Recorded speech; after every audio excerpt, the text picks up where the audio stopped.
जय हिंद दोस्तों, आप सभी का स्वागत है आपके अपने YouTube चैनल बिहारी मीडिया में। मैं सनी देवल एक बार फिर आपके तय समय पर आ गया हूँ।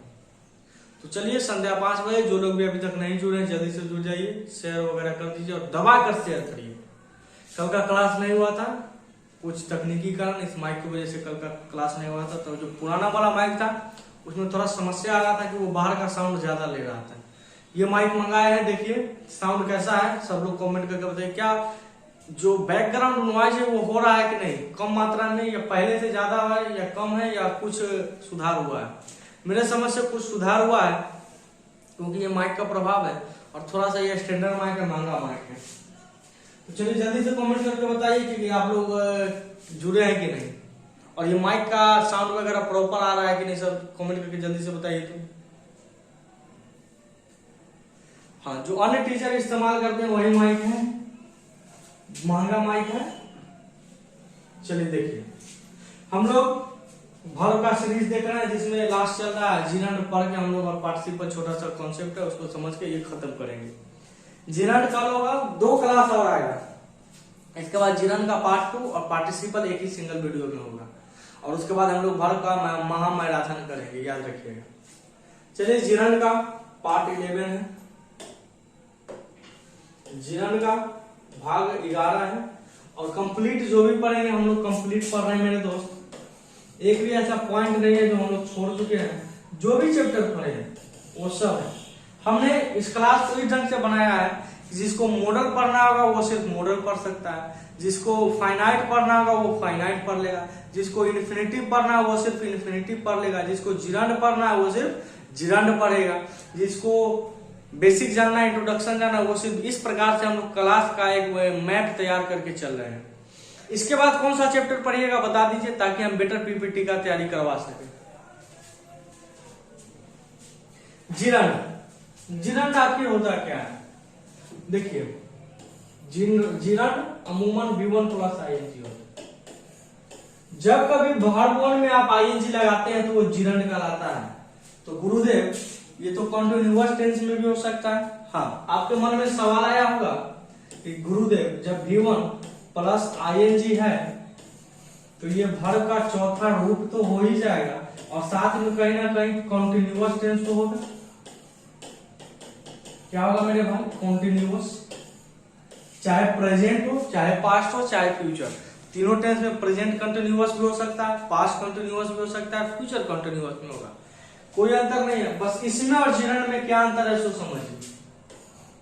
V1 प्लस ING कब जीरंड कहलाएगा मेरे भाई? और पार्टिसिपल भी कहलाता है। एक इसी का हम नाम दे देते हैं पार्टिसिपल, जो प्रेजेंट पार्टिसिपल होता है।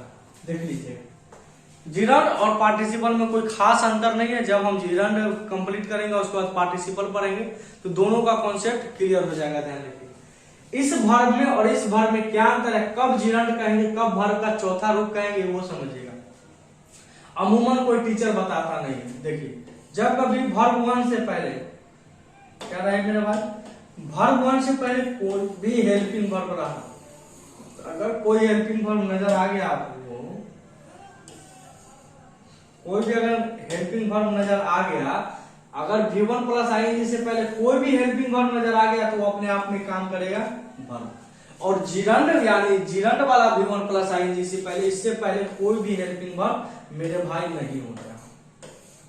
इससे पहले कोई भी हेल्पिंग वर्ब नहीं आता, इस बात को ध्यान रखिएगा। वर्ब का काम करेगा ING तो उससे पहले हेल्पिंग वर्ब आएगा ही आएगा, किसी भी सूरत में आएगा, जबकि जीरंड से पहले कोई भी हेल्पिंग वर्ब नहीं आता। ये कॉन्सेप्ट है। जब कभी भी आप एग्जांपल देखें, अगर देखिए ING से पहले अगर वर्ब का बी का फॉर्म आया है, हेल्पिंग वर्ब आया, चाहे इज हो, चाहे एन हो, चाहे आर हो, चाहे वाज हो, चाहे वर हो, हैव हो, हैज हो, हैड हो, शैल हो, विल हो, शैल भी हो, विल भी हो, कुछ भी हो, शैल हैव भी हो सकता है, विल भी हो सकता है, कुछ भी। अगर इस ING से पहले कोई भी हेल्पिंग वर्ब नजर आया तो वो काम करेगा कॉन्टिन्यूअस टेंस का, काम करेगा वर्ब की तरह, काम करेगा वर्ब की तरह, यानी एक क्रिया की तरह काम करेगा। मगर जब कभी भी V1 प्लस ING से पहले अगर कोई भी हेल्पिंग वर्ब नजर नहीं आया तो वो जीरंड का काम करेगा या तो पार्टिसिपल का काम करेगा। कहां पर जीरंड, कहां पर पार्टिसिपल, इसी चीज को पढ़ रहे हैं हम लोग। पहले जिरंड को कवर करते हैं फिर पार्टिसिपल को करेंगे। जिरंड और पार्टिसिपल में हल्का सा अंतर है कि कब वो एडजेक्टिव होता है। ये जो जिरंड होता है मेरे भाई अपने आप में काम करता है नाउन का। किस चीज का काम करता है? नाउन का। अगर नाउन का काम करा तो सब्जेक्ट भी बन सकता है, ऑब्जेक्ट भी बन सकता है, वर्ब का ऑब्जेक्ट भी बन सकता है, प्रीपोजिशन का भी ऑब्जेक्ट बन सकता है, कुछ भी बन सकता है निसंदेह। कोई दिक्कत कोई एरर नहीं आएगा इसमें। ये बात आपको कंप्लीट हो गया। तो इसका अगर डेफिनेशन बनाना चाहे, डेफिनेशन छोड़िए, हम डेफिनेशन के खिलाफ है,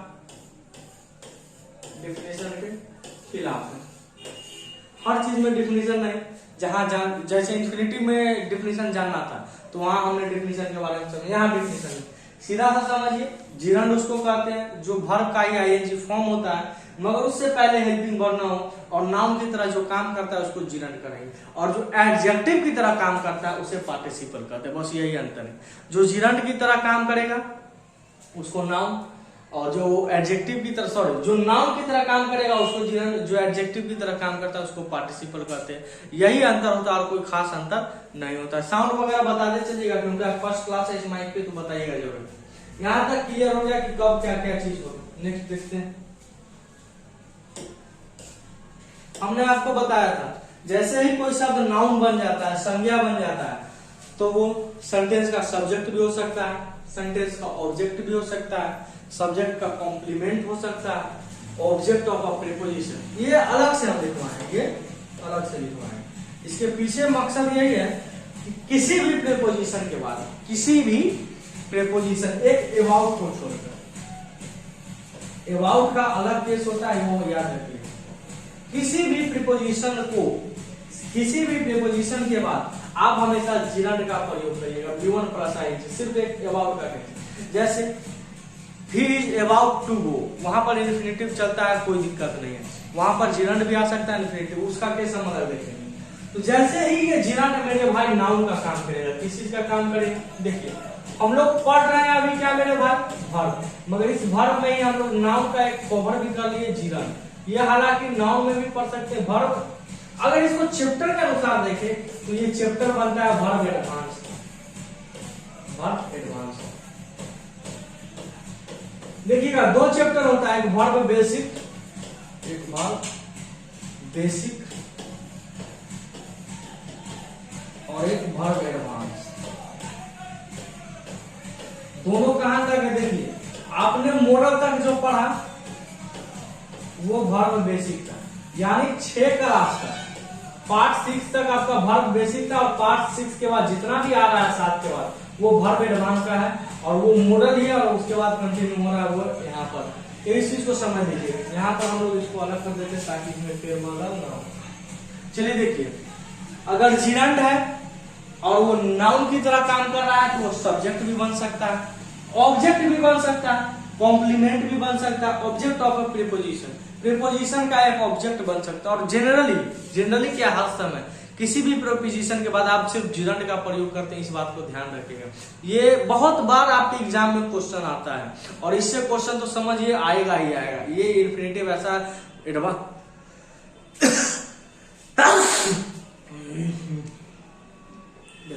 इसका साउंड भी गया होगा उसमें।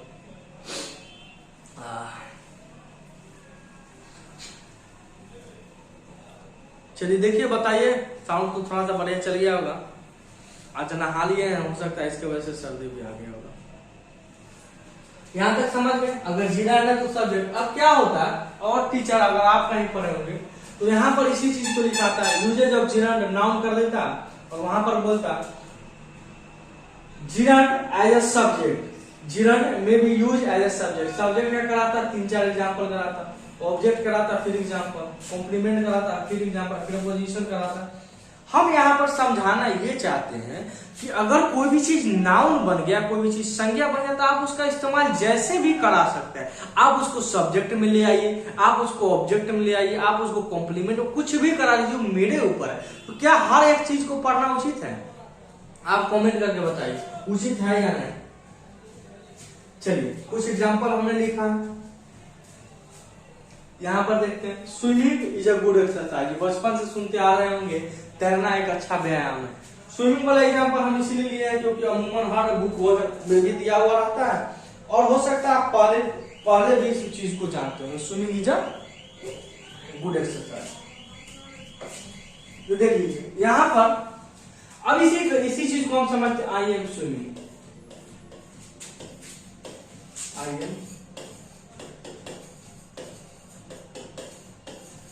देखिए अगर हम बोले इस स्विमिंग और इस स्विमिंग में क्या अंतर है, तो आपको समझ में आना चाहिए कि इस स्विमिंग से पहले हेल्पिंग वर्ब है। क्या है मेरे भाई?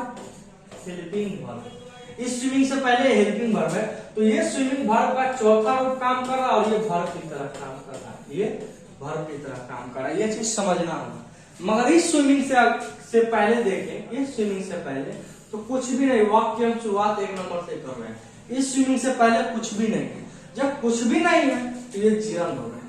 पार्टिसिपल भी हो सकता है, गुरुदेव हो सकता है, मगर पार्टिसिपल होने से पहले, इससे पहले भी कुछ होगा। अगर इस आईएनजी से पहले हेल्पिंग वर्ब में जैसे एडजेक्टिव होता है, अमूमन आर्टिकल लगा हुआ रहेगा, अमूमन आर्टिकल, तब वो पार्टिसिपल का। जब हम पार्टिसिपल पढ़ेंगे वहां पर समझेंगे। यहाँ देखिए ये जिरंद हो गया। Swimming is a good exercise. आप इसको अगर दूसरे तरीका से लिखेंगे तो टू स्विम भी कर सकते हैं, कोई दिक्कत नहीं। To swim is a good exercise, ये भी सही इन्फिनिटिव के नजर से, और swimming is a good exercise ये जिरंद की नजर से भी बहुत बढ़िया है। तो दोनों चीज का इस्तेमाल करेंगे। बस पढ़ना ये है कि किस वर्ब के बाद, किस शब्द के बाद हम इन्फिनिटिव लाएंगे, किस वर्ब, किस शब्द के बाद हम जिरंद का प्रयोग करेंगे। और आपके एग्जाम में यही चीज पूछे, ये आपके समझ के लिए एग्जाम्पल होता है, ताकि आपको और समझ को बूस्ट मिल सके, एक प्रकार का पावर मिल सके। यहां तक समझ में आ गया? क्योंकि ये नाउन है तो यहाँ पर सब्जेक्ट का काम कर रहा है मेरा भाई। क्या चीज का काम कर रहा है? सब्जेक्ट का। कोई दिक्कत नहीं है, एकदम कठिनाई। अच्छा, they are fond of looting the poor. वे लोग पुअर है ना, वे लोग गरीब को लूटने के लिए हमेशा तत्पर रहते हैं। फॉन्ड ऑफ का मतलब ओकरा इच्छा है, ओकरा हरदम ये रहता है कि हम हमेशा लूटे। फॉन्ड ऑफ, हम उस चीज के आदी है। फॉन्ड ऑफ का मतलब समझ सकते हैं, मैं उस चीज का आदी हूं। तो दे आर, यहाँ पर दे आर फॉन्ड ऑफ, यहाँ पर ऑफ अपने आप में क्या होता है? प्रीपोजिशन। तो प्रीपोजिशन के बाद आप हमेशा जिरंद का प्रयोग करेगा, इस चीज को याद रखिएगा। किसी भी प्रीपोजिशन के बाद आप हमेशा जिरंद का प्रयोग करेंगे। यहाँ ये प्रीपोजिशन ऑफ अपने आप में क्या है? प्रीपोजिशन। जैसे ही अपने आप में प्रीपोजिशन है तो इसके बाद आने वाला शब्द जिरंद ही हो सकता है, कोई दूसरा शब्द नहीं हो सकता। हाँ, आपके एग्जाम में यहाँ पर लूटिंग, लूट का मतलब होता है लूटना, टू लूट रहा था, तब एग्जाम में इस प्रकार का एरर होता है। और अमूमन ऐसे ही आपको एरर करके देगा, क्योंकि प्रीपोजिशन के बाद आपको सिर्फ जिरंद का प्रयोग करना है। फॉर एग्जाम्पल देखते हैं, all of you stop shouting. देखिए ये अपने आप में स्टॉप क्या है? वर्ब है, और शाउटिंग तो वर्ब का एक ऑब्जेक्ट भी बनेगा। क्या बन गया? ऑब्जेक्ट। तो ये सब्जेक्ट की तरह भी काम कर सकता है, प्रीपोजिशन का ऑब्जेक्ट। देखिए प्रीपोजिशन का ऑब्जेक्ट कहने का मतलब क्या है? इसका मतलब जो प्रीपोजिशन लगाए उसके बाद जो शब्द, जो वर्ब आना चाहिए वो जिरंद, वही उसका ऑब्जेक्ट है। अगर इस फॉन्ड ऑफ का हम देखें, ये फॉन्ड ऑफ दोनों अपने आप में प्रीपोजिशनल फ्रेज है। They are fond of looting the poor, वे लोग गरीब को लूटने के लिए तत्पर है। एक चीज देखिएगा मेरे दोस्त, कभी भी हमसे पढ़िए ना पढ़िए उससे हमको फर्क नहीं पड़ता है। बस जहां पढ़िए एक चीज देखिएगा कि जो आपका टीचर है क्या वो 5-10 मिनट वाला है या पूरा कॉन्सेप्ट पढ़ा रहा है। जैसे देखते हैं हम वीडियो जब देखते हैं तो लिखा हुआ रहता है 1 घंटे में पूरा वर्ब समाप्त, 3 घंटे में पूरा वर्ब का कॉन्सेप्ट वहां में रहता है। 3 घंटे का वीडियो में इन्फिनिटिव भी पढ़ा दिया, जिरंद भी पढ़ा दिया, A to Z बहुत सारा टीचर पढ़ाए हुए। तो वो सब फर्जी टीचर से बचे। 3 घंटा में संभव ही नहीं है मेरे भाई। आप देख लीजिए, हम क्लास 10 वीडियो बना रहे हैं, लगभग हर वीडियो मेरा आधा घंटा का जा रहा है। इसका मतलब 5 घंटा तो ऐसे ही हो गया। तो उसके आप कॉन्सेप्ट कैसे क्लियर कर सकते, कहाँ काटिएगा, जबकि हम मिनिमाइज करके पढ़ा रहे हैं। तो उन सब फर्जी टीचर से भी बचिए जो आपको कह रहा है कि 2 घंटा में पूरा वर्ब का बेसिक ले लीजिए, वर्ब का पूरा ज्ञान, इससे बाहर कुछ नहीं है। अरे भाई 2 घंटा का तो सिर्फ इन्फिनिटिव जिरंद आ रहा है, तो कैसे आप पढ़ा सकते हैं? उन सभी टीचर को समझिए और उन सभी से नहीं पढ़िए तो ज्यादा बेहतर है। और जल्दी के फेर में नहीं रहिए, हम यही कहेंगे पूरा समझिए, पूरा पढ़िए, एक एक चीज को जानिए। एक ही बार ना पढ़ना पड़ेगा, नहीं तो 2 घंटा वाला वीडियो देख लीजिएगा, जीवन भर पछते अरे ये क्वेश्चन कहाँ से आ गया, हम तो इन्फिनेटिव पढ़े हुए, इन्फिनेटिव में बाउंड से कर रहा है। तो ऐसे टीचर से भी नहीं पढ़ना। आप भले ही मेरा अच्छा नहीं लग रहा है तो किसी और से पढ़िए, अगर अच्छा लग रहा है तो शेयर करिए, लाइक करिए, नहीं लग रहा है तो कोई दिक्कत नहीं। मेरा काम है बढ़िया कंटेंट के साथ पढ़ाना, बस हम यही सोच कर आए हैं। चलिए यहाँ पर वर्ब का ऑब्जेक्ट हो गया। माई hobby is teaching and reading. मेरा जो हॉबी है, देखिए मेरा जो हॉबी, अब यह हॉबी ये एक प्रकार का कॉम्प्लीमेंट हो गया। क्या हो गया मेरे पास, कॉम्प्लीमेंट।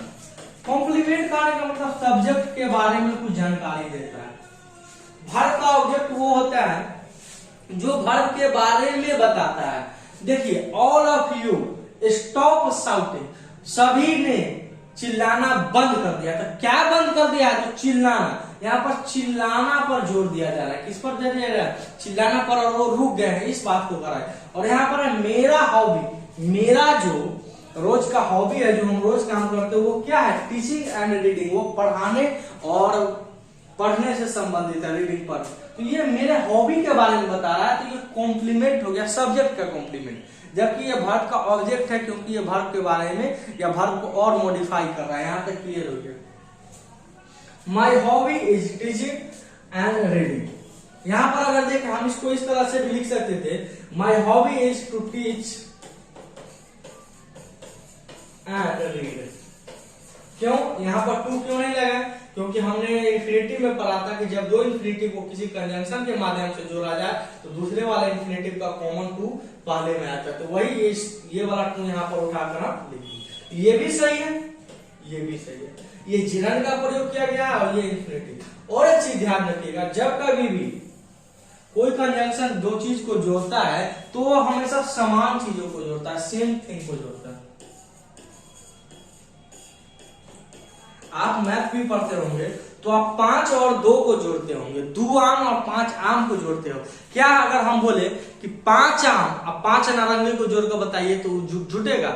अगर 5 आम और 5 नारंगी को जोड़ने के लिए बोले तो उसको नहीं जोड़ पाएगा। हाँ, अगर हम 5 आम और 5 आम को जोड़े तो आप बोल दीजिएगा कि कै गो आम हो गया, 10 गो आम हो गया। मगर हम बोले 5 आम और 5 नारंगी तो क्या 10 आम हो सकता? नहीं। तो जोड़ा हमेशा सेम चीजों को जाता है, इस चीज को भी ध्यान रखें। और मैथ में बहुत सारे क्वेश्चन रेशियो से बनते हैं जहां पर आपको केजी, मिलीलीटर, लीटर, मिलीलीटर में क्वेश्चन देगा और आपको इक्वल करके फिर क्वेश्चन को बनाना होता है अनुपात समानुपात में। हमेशा सेम चीजों को, यही कॉन्सेप्ट होता है। जब एंड आ गया तो ये इन्फिनेटिव को जोड़ा, उधर भी इन्फिनेटिव को, इधर जिरन को जोड़ा तो उधर भी जिरन को जोड़ा। इस चीज को ध्यान रखिए। She hates loving the poor. वह जो है गरीबों से जो प्यार करता है उसको नफरत करती है। हेट का मतलब होता है डिसलाइक करना, किसी से नफरत करना। क्या नफरत करती है? तो लविंग द पुअर, गरीब को जो हम आप प्रेम करते हैं, पुजारी है जैसे गरीब को कुछ मदद कर देते हैं। कई लोग को ये अच्छा नहीं लगता है, वही बात कर रही है। She hates loving the poor, वह गरीबों से नफरत करती है जो गरीबों को प्यार करने वाला है। यहाँ तक एक एक चीज हमने समझा है। ये सब्जेक्ट भी हो सकता है मेरे भाई, ये ऑब्जेक्ट भी हो सकता है, ये आपका वर्ब का ऑब्जेक्ट हो सकता है, ये आपका कॉम्प्लीमेंट हो सकता है, ये प्रीपोजिशन के बाद जिरन आने वाला हो सकता है। चलिए अब यहाँ तक समझ में आ गया। आप कुछ रूल आ गए, यहीं से क्वेश्चंस आते हैं। और ये VBI, ये इसलिए हम दिखा रहे हैं मेरे भाई, इसके पीछे लॉजिक है, इसके पीछे कारण है। क्या है? अब आप जैसे ही हम जिरन पढ़ा दिए, अब दोनों में आप कंफ्यूज करिएगा कि सर कहां पर हम इन्फिनेटिव कौन से वर्ब के बाद प्रयोग करें और कहां पर जिरन। तो आप एक पेज लिखिए, एक पेज में एक तरफ इन्फिनेटिव का वर्ब लिख लीजिए, एक तरफ जिरन का वर्ब लिख लीजिए, एक तरफ इन्फिनेटिव का एडजेक्टिव लिख लीजिए, दूसरी तरफ जिरन का एडजेक्टिव लिख लीजिए। और दोनों में देखिए कि कौन वर्ब है जो दोनों इधर उधर मिसमैच कर रहा होगा। ये चीज समझ में आना चाहिए। और वहां से आप जैसे जैसे क्वेश्चन आप बनाइएगा तब तो क्लियर हो ही जाएगा। महामैराथन के लिए तैयार रहिए। तो वो वर्ब क्या हो सकता है? यूज जिरन आफ्टर दिस वर्ब, यानी इन सभी वर्ब के बाद आपको हमेशा क्या प्रयोग करना है? जिरन का प्रयोग करना है। इस चीज को बखूबी याद रखिएगा। वो वर्ब क्या क्या हो सकता है मेरे भाई?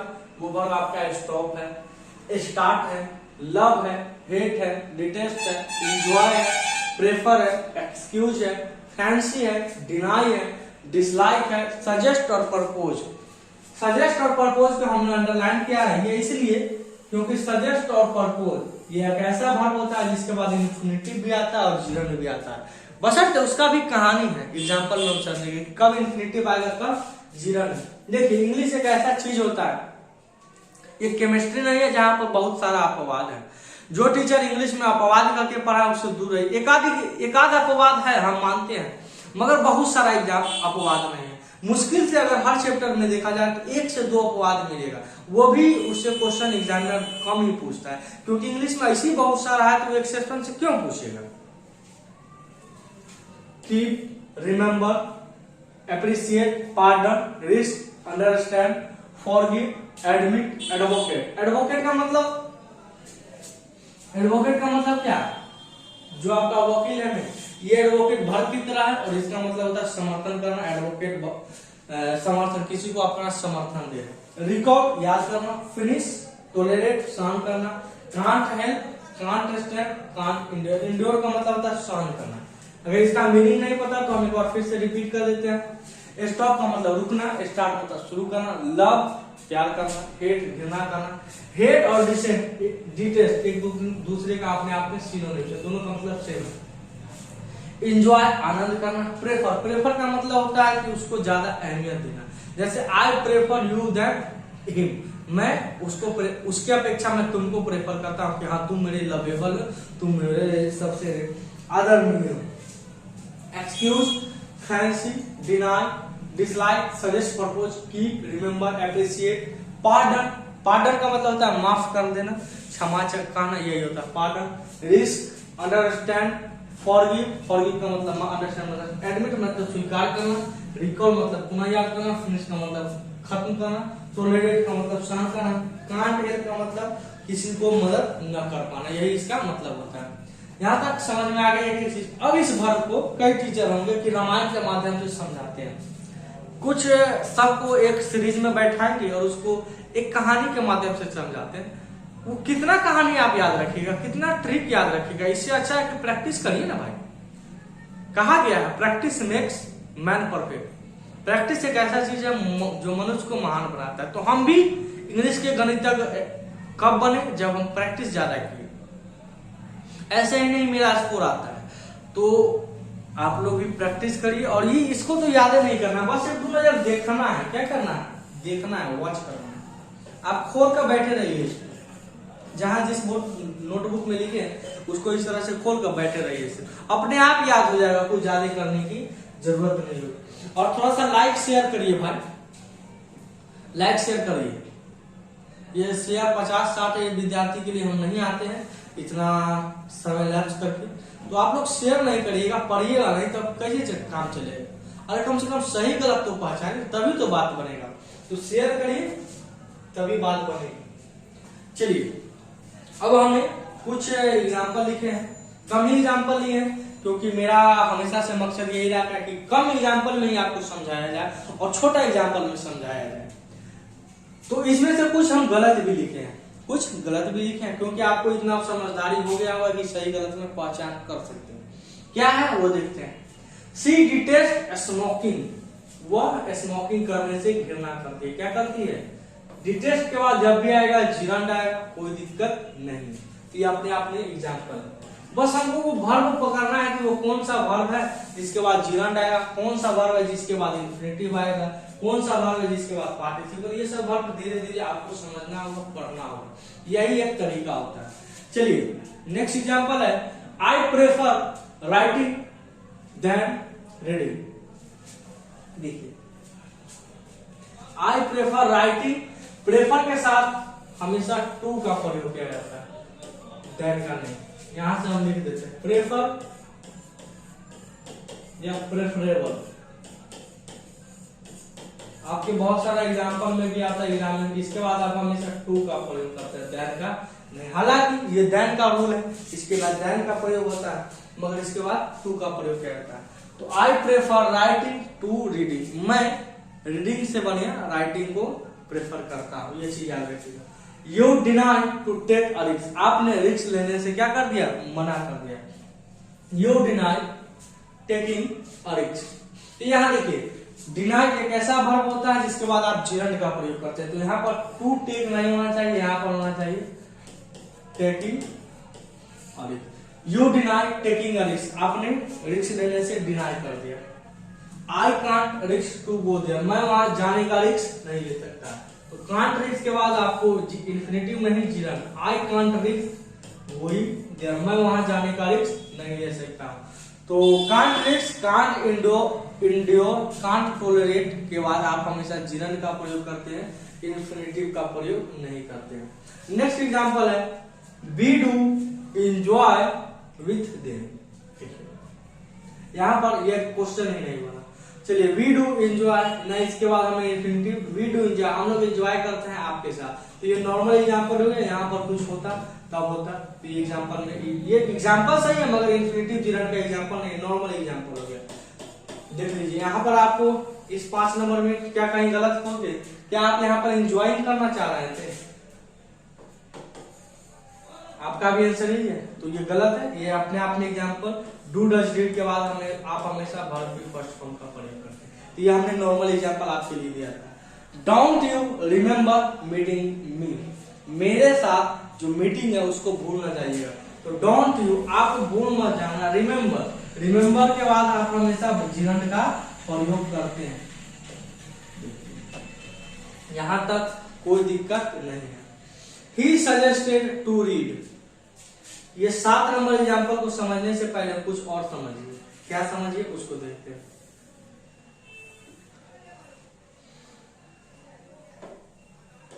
चलिए सजेस्टेड, एक चीज समझ लीजिए, चाहे सजेस्ट हो मेरे भाई, इसको काट कर फ्रेश से लिखते हैं, चाहे सजेस्ट हो चाहे प्रपोज हो, हम बताए थे सजेस्ट और प्रपोज को मार्क भी किए थे। हम क्या किए थे मेरे भाई, हमने मार्क भी किया था। देखिए सजेस्ट और प्रपोज को हमने मार्क भी किया था, क्यों? क्योंकि इसके बाद का फंक्शन दो होता है, इसके बाद इंफिनिटिव भी आता है। देखिए सजेस्ट और प्रपोज के बाद इंफिनिटिव भी आता है और जीरन भी आता है। तरीका क्या है तो समझिए, अगर सजेस्ट या प्रपोज के बाद डायरेक्ट वर्ब लिखना हो तो वो जीरन होगा। क्या होगा? जीरन। सजेस्ट और प्रपोज के बाद जब कभी भी वर्ब को लिखना हो तो वो डायरेक्ट जीरन का प्रयोग कर सकते हैं। अगर इंफिनिटिव लिखना हो तो टू प्लस ऑब्जेक्ट दिया जाता है, टू प्लस पर्सन देते हैं, और तब आप इंफिनिटिव का प्रयोग करते हैं। तब आप इंफिनिटिव, यानी कहने का मतलब टू प्लस। अगर सजेस्ट और प्रपोज के बाद डायरेक्ट वर्ब आ गया तब जीरन का फॉर्म रखते हैं। अगर पर्सन आ गया, कोई व्यक्ति आ गया, तब इंफिनिटिव या तब इंफिनिटिव का। तो यहाँ पर देखिएगा ही सजेस्टेड, उसके बाद कोई पर्सन नहीं, टू रीड दिख गया, तो यहाँ पर टू रीड नहीं, सजेस्टेड क्या होना चाहिए? रीडिंग होना चाहिए। अगर इसी को दूसरा एग्जांपल से हम समझते, ही सजेस्टेड टू मी। अब यहाँ पर देखिए टू में क्या हो गया, एक पर्सन हो गया, एक ऑब्जेक्ट आ गया। तो जैसे ही सजेस्टेड टू मी टू, वह मुझे जाने की सलाह देता है। अगर इस टू मी को कुछ देर के लिए हटा दें, टू मी को भूल जाइए, तो ये टू वो गलत है, यहाँ पर क्या होना चाहिए? गोइंग होना चाहिए। अगर टू वो सब कब सही है? जब टू मी कोई ऑब्जेक्ट होना चाहिए। यही हम समझा सजेस्ट और प्रपोज। सजेस्ट और प्रपोज के बाद अगर डायरेक्ट वर्ब की फॉर्म आएगी तो वो जीरन होगी। अगर उसके बाद कोई पर्सन आया तो इन्फिनिटिव। इन्फिनिटिव कहने का मतलब होता है टू प्लस V1, इस चीज को याद रखिएगा। चलिए नेक्स्ट एग्जांपल देखते हैं। सजेस्ट और प्रपोज वही चीज है, हमने वहां पर ही समझा दिया, यहाँ पर भी एक बार फिर से लिख देते हैं। अगर डायरेक्ट वर्ब आए तो वो जीरन होगा। अगर इसके बाद टू और पर्सन आ गया, और याद रखिएगा सजेस्ट और प्रपोज के बाद टू ही आता है, कोई दूसरा प्रीपोजिशन, तब उसके बाद आप इंफिनिटिव का प्रयोग करते हैं। तब उसके बाद आप इंफिनिटिव का प्रयोग करते हैं। ये चीज को याद रखिएगा, यहाँ पर कोई कंफ्यूजन नहीं होना चाहिए मेरे पास। चलिए next example, use Jiran after this prepositional phrase, यानी कहने का मतलब इन सभी प्रीपोजिशनल फ्रेज के बाद आप जीरन का प्रयोग करिए। किसी का प्रयोग करिए? जीरन का। वो क्या क्या है उसको समझिए। Be used to, be used to, be कहने का मतलब यहाँ पर सिर्फ बी नहीं, यहाँ पर बी का फॉर्म, यहाँ पर is and are was were have has कुछ भी हो, बी का फॉर्म बी बिन बीइंग हो गया, ये कहने का मतलब होता है।